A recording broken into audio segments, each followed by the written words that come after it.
G'day viewers, how the devil are you? Well, today I thought I'd have another run of the old scrapping furnace, and I'd try doing a throttle body and maybe a rocker cover, a gearbox end, shaft, maybe a head, well, an intermediate gearbox, maybe a manifold, and a bumper bar reinforcement, and geez, we can probably get another manifold in there. Well, let's see how it goes.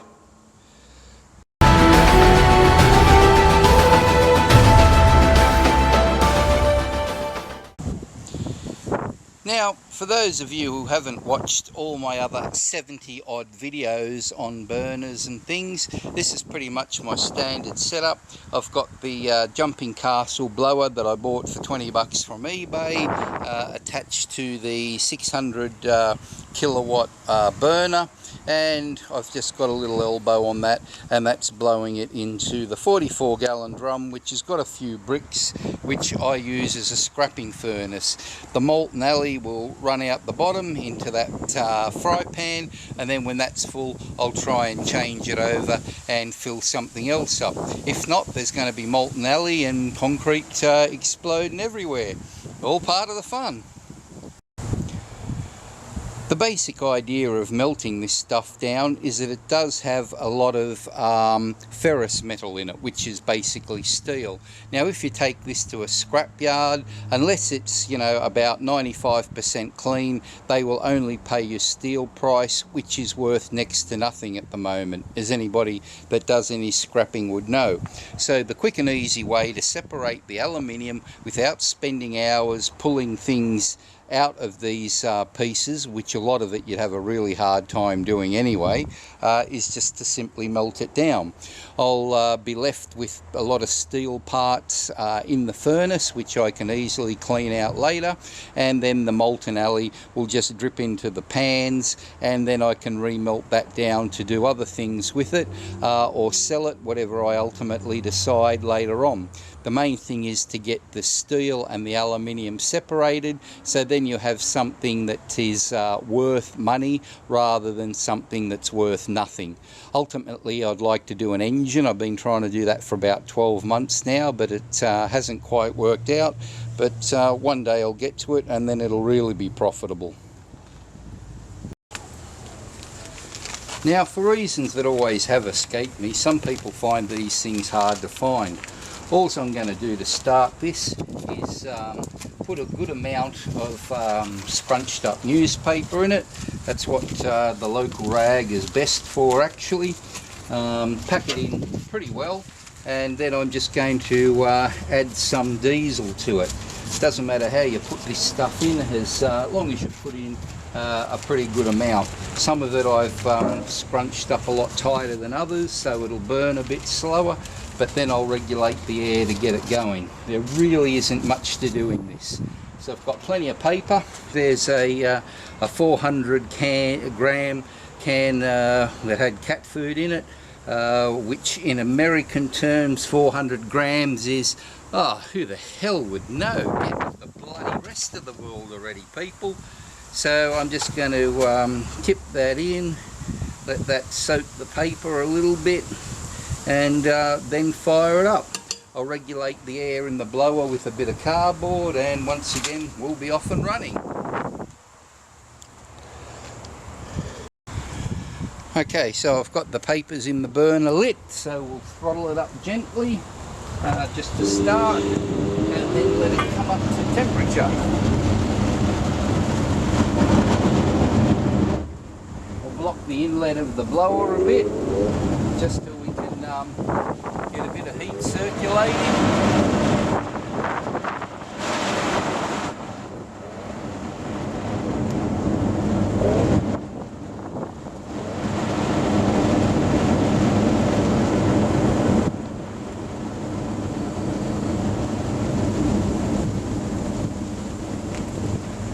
Open a bit of oil as well.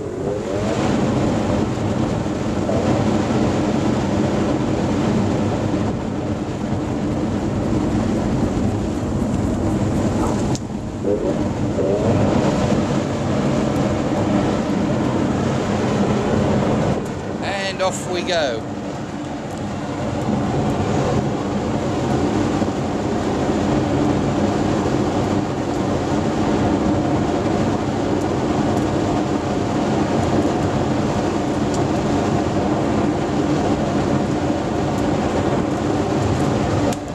So I'll just let it heat up at there. You can probably hear some cracking. That's the moisture burning off the outside of the burner where it gets a bit trapped due to the rust.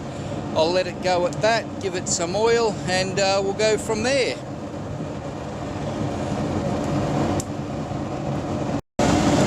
As the burner heats up, I give it a little bit more air. You can hear the louder flame, and that will help it heat up, and we can start feeding in a bit more oil once we see the flame starting to grow. Pretty straightforward and simple, really.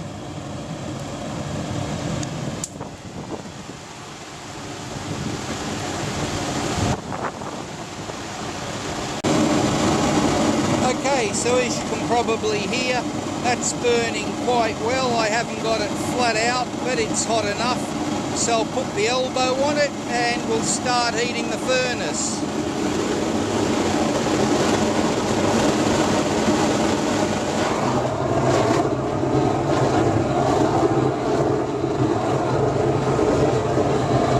Now I probably won't need to give this full tilt on the air and the fuel because it will overpower it. So I'll just let that heat a little bit. It's got a bit of rubbish and stuff in it, and then we'll go from there.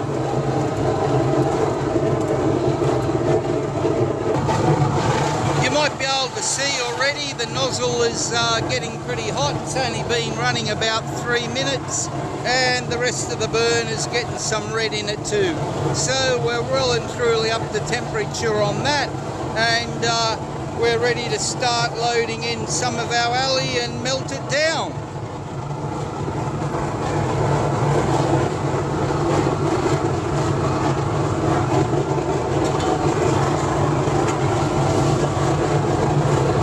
Now I could do this a bit at a time, but what the hell's the fun in that? Let's go for it. See what this thing will really do.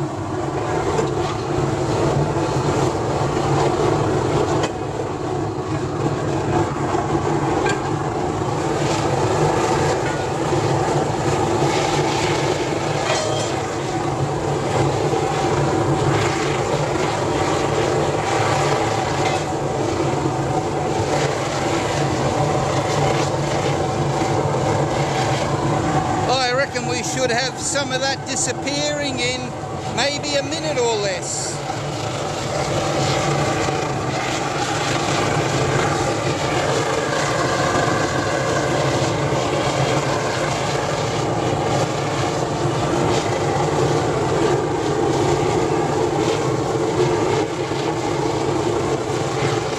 Yep, there's the first drop of aluminium off that manifold.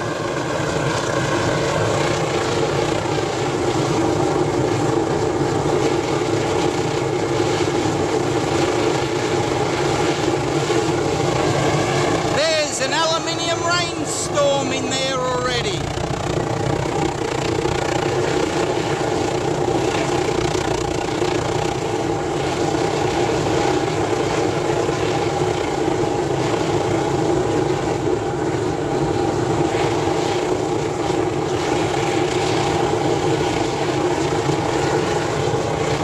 Now that's what I call cooking with oil.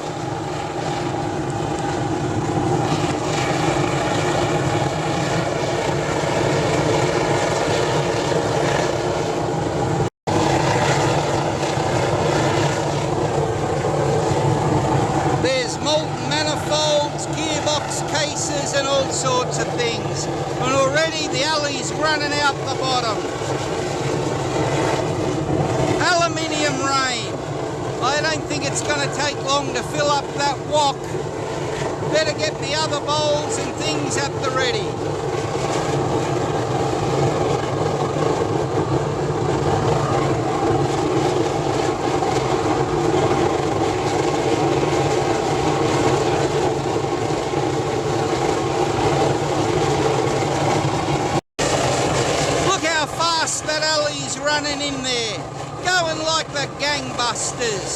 I think that's the anti-stick coating burning off that pan. You can see smoking, but it sure is pouring in there at a good rate.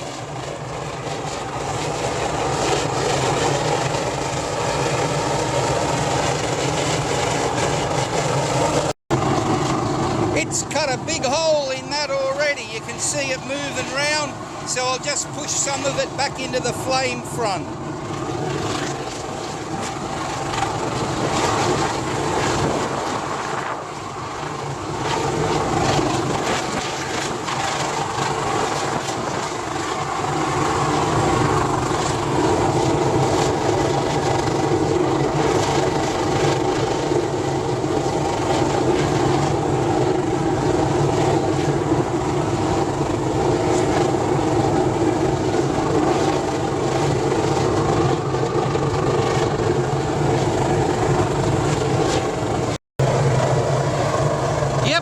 Sure is going to be spectacular for the new neighbours when they move in.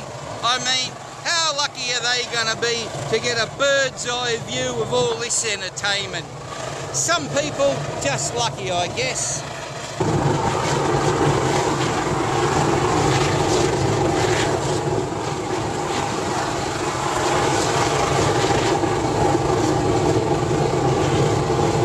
Now, I haven't been timing this, but you've pretty much been seeing it as it happens. I've only stopped the camera to move it, and it probably hasn't been filming for less than 30 seconds. So it's pretty much about as real time as it's going to get, and this alley's just getting demolished. It's going through it at a real good rate, and if this was in a continuous sort of process, you could get through a lot of material very quickly.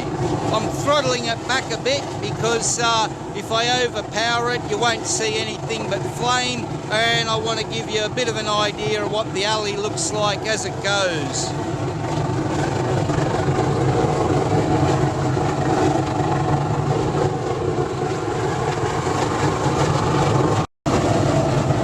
I'm getting quite an aluminium cupcake there. Going to be fun changing that over. Might have to just try and turn the burner right down and slow the flow a bit till I can get to it. For once, I actually do want to wear a pair of gloves. I don't know I got any around here, but bit of a worry. Anyhow.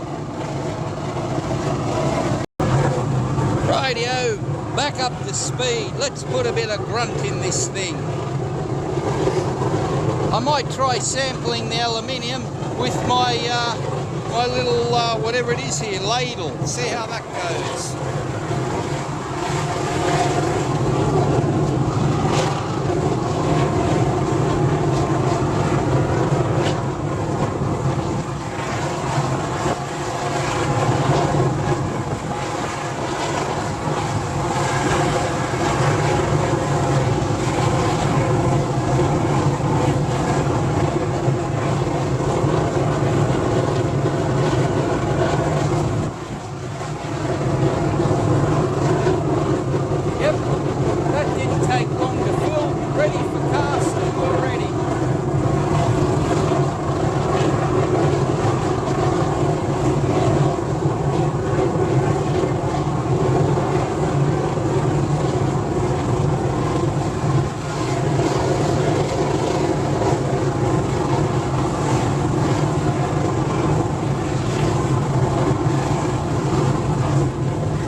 I cooled that off and solidified it. Let's see what we got. There we go, easy. I've wet that now, so I'll dry it out and do another one.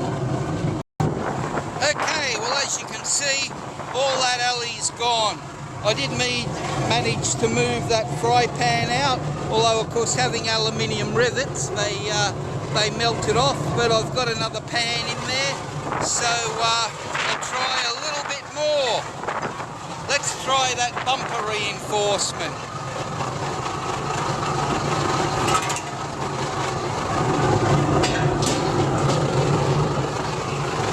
Well, That went a little bit left to centre.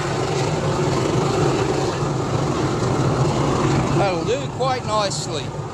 Run it right along the length of the thing. I don't think that'll take long to go now either. As you can see, plenty of heat in there. A lot of people make a big fuss about having refractory and everything else, but you can always just do this just with sheer oil burning power. You won't get that out of gas or electricity, let me tell you.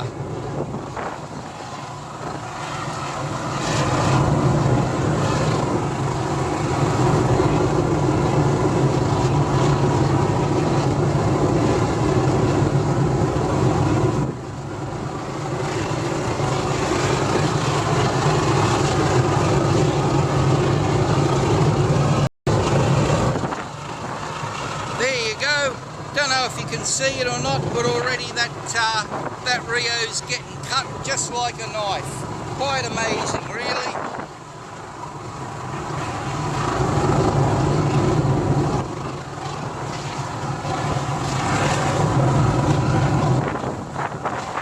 Oh, there she goes.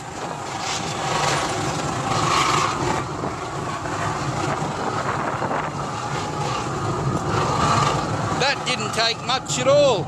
I got to find something that's more of a challenge.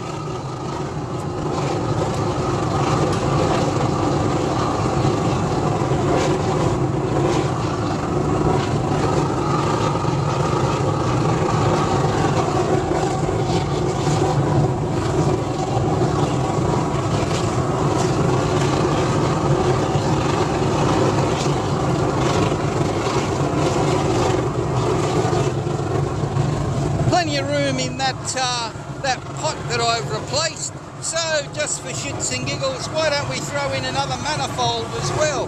I'll find one of the bigger, heavier ones. I'll just touch on one thing that people keep asking me in the comments, and that's how much fuel do these burners use? The answer is they use as much as you want. It all depends on the heat output. They aren't like an internal combustion engine in a car where there are efficiencies. They just basically put out the heat compared to what the fuel they burn is. Now, as you can see, I've got this dial down pretty low, but I'll show you how you can throttle them up.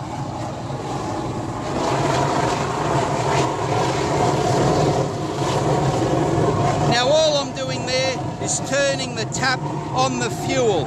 So just by leaving the air the way it is and regulating the fuel, you can get that variance in output. I can go up or down, whatever I like.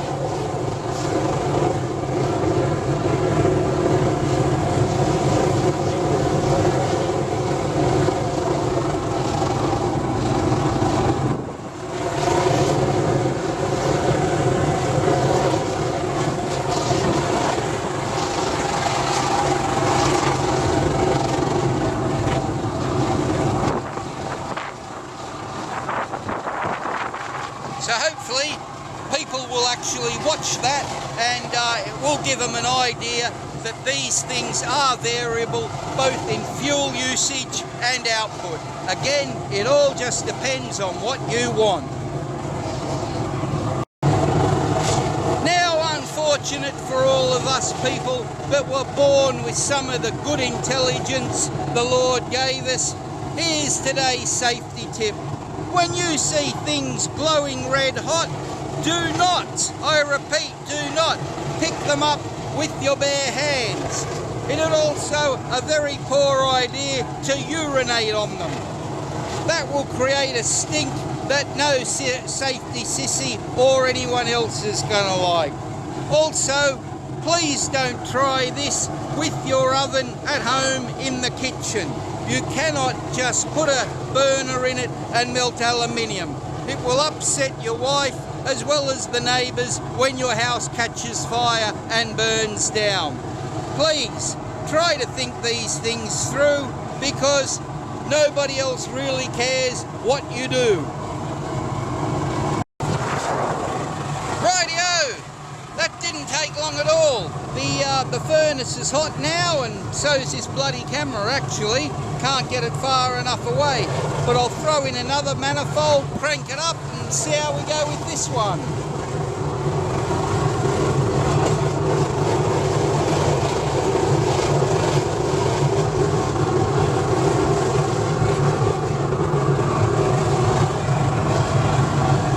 From memory, I seem to recall that those manifolds weigh about 5 kilos. In American terms, which are behind the times, oh God, who knows? Like, it's just too bloody hard. Work it out. That's what online calculators are for. Any rate, let's see how this baby goes.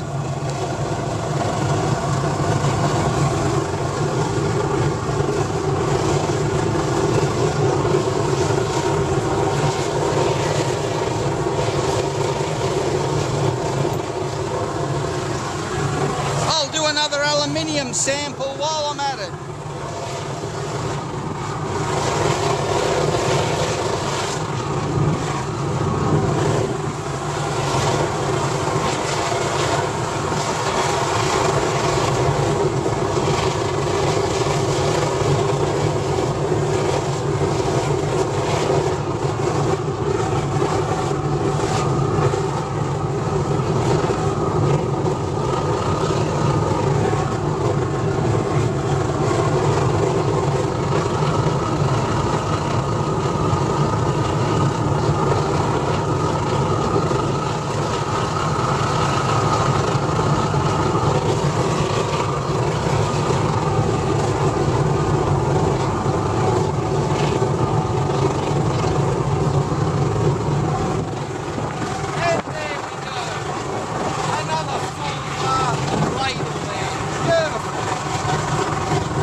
So there's the results of today's meltdown. I've made 3 of these ladle size cupcakes. I've got this rather large wok which is pretty full, as you can see, and that aluminium bowl there as well with a bit of spillage thrown in. I would reckon must be getting close to about 20 kilos, or in American terms that's about it doesn't matter what I say, somebody will tell me I'm wrong. You work it out. It's 20 kilos or thereabouts.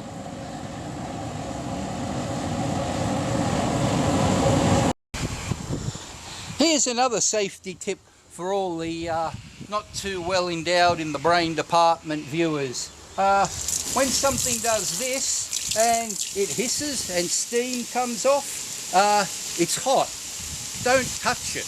Like, just don't touch it, alright, because it's bloody hot. So yeah, I mean, that's it. Don't touch. Like, shit. There you go, viewers. There's a new way to boil up water. Just use some aluminium. I mean, this stuff must have been poured 20 minutes ago. I've been hosing it with water, and yet that's still how hot it is. Quite amazing, really. There is some incredible energy stored in this stuff. When it's up over 600 degrees, it sure takes some cooling off. Look at that, it's still boiling, gassing off underneath and lifting the whole thing. Well, it looks like we're about there. We've at least got it down under 100. Now all I've got to do is this one. Man. Rightio, so after hosing and dunking this lot in water for about half an hour, it sure took some cooling down. The missus has gone out, so luckily for me, I can flog the bathroom scales and bring them out for the official weigh-in. Hopefully this thing doesn't crack them. They're a glass type thing. If they get cracked, my head will be the next thing to be cracked, let me tell you, viewers. Anyway, I'll lift this up, reset it, and see what we got. Maybe if I put it over there. There we go, 24.8 kilos is the official weigh-in, and in American terms, I believe that's probably 50 pounds, 55. Somebody will chime in the comment section. No two ways about it. So quite a substantial melt. If you were doing this for scrapping, you've got yourself a good amount of money. I believe here in Oz that's about $100 worth of alley at the moment. Or if you're into doing metal casting, that would do a few different melts for you and give you the material for some real nice setups. So there we go. Once again, very successful. Well, there you go, viewers. Didn't take long to knock that off at all, and it wasn't a bad bulk sort of melt either. I don't know how many kilos of alley I got, but I reckon it's quite a few. Hopefully you liked that. If you did, please don't forget to click the like button below. Subscribe if you haven't already, because I do have lots and lots of other videos on this sort of thing. So have a look through the channel. Please comment, and thank you very much for watching.